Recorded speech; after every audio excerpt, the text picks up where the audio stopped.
Assalamualaikum warahmatullahi wabarakatuh. Kita ketemu lagi. Nah, kali ini ini sesi terakhir dari pengenalan komponen.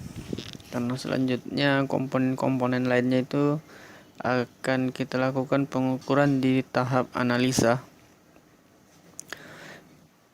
Komponen yang akan kita bahas kali ini dioda, dan tidak panjang karena dioda ini fungsinya tidak begitu signifikan. Jadi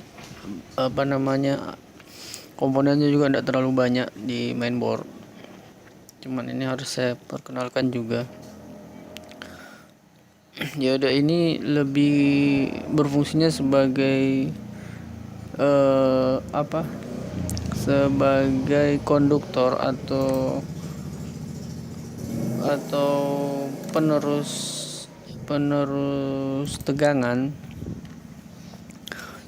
Jadi gambar dioda itu seperti ini nih. Gambar arah anak panah ini.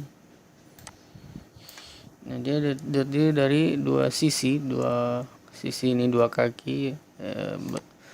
Sisi yang positifnya bernama anoda dan sisi yang negatifnya itu bernama katoda.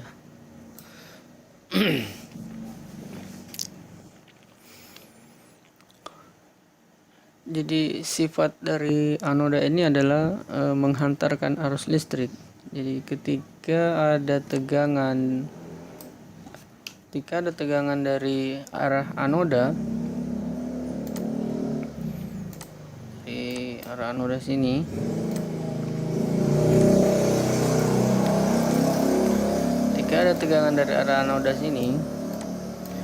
maka fungsi fungsi dioda ini hanya meneruskan arus tersebut. Jadi tidak ada fungsi lainnya, dia hanya meneruskan arus tersebut. Nah, jadi dari anoda ke katoda. Jika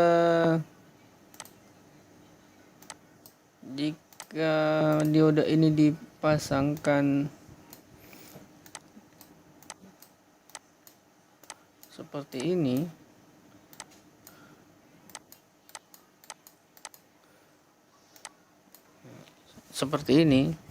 jadi dia sebagai isolator atau penghambat. Dia menghalangi jalur yang masuk. Jadi misalnya ini jalur 19 masuk sini. Nah, ini kan ini juga masuk sini. Nah, tegangan 19 volt itu akan terhambat di sini. Dia sebagai isolator, menghambat arus sehingga tidak masuk ke ground. Nah, ini groundnya. Nah, ini jika dia dipasang di mainboard seperti ini. Nah, tapi ketika dia terpasang seperti ini, berarti ini akan dia hanya akan mengalirkan tegangan. Jadi dia fungsinya sebagai konduktor jika terpasang seperti ini, dan sebagai isolator jika terpasang seperti ini. Cara pengukurnya ya kita menggunakan dioda mode, sama seperti kita mengukur MOSFET kemarin. Itu saja jadi patokannya. Jadi sebaliknya ketika kita mengukur kita arahkan di sini positifnya atau probe merah, kemudian di sini negatifnya atau probe hitam. Jika dia buzzer itu berarti bagus.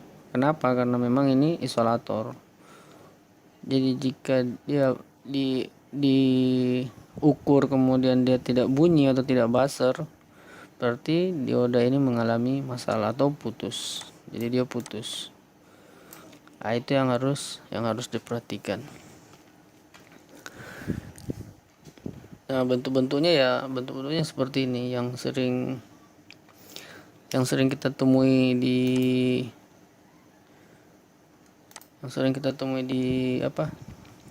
di mainboard ya.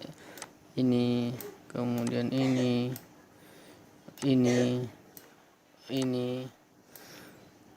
Nah, ini yang sering akan kita temui paling banyak.